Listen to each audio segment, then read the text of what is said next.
আজকে একটা ছোট কনসেপ্ট ইনফ্লেশন নিয়ে বলবো।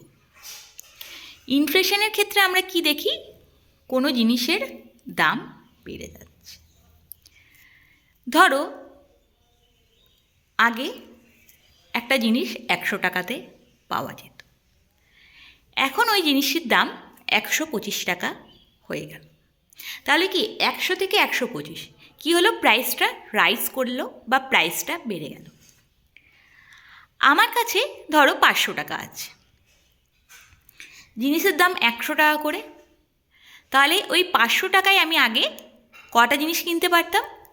না, 5টা জিনিস কিনতে পারতাম। এখন প্রাইসটা বেড়ে কত হয়ে গেল? 100 থেকে 125। এখন ওই 500 টাকায় আমি কটা জিনিস কিনতে পারবো? না, 4টে জিনিস কিনতে পারবো। তাহলে কি হলো? না, প্রাইসটা বাড়লো, মানি ভ্যালুটা কমে গেল। মানি ভ্যালুটা কি? না, পারচেসিং পাওয়ার, আমার যে কেনার ক্ষমতা সেটা কমে গেল। সেটাকেই আমরা ইনফ্লেশন বলবো।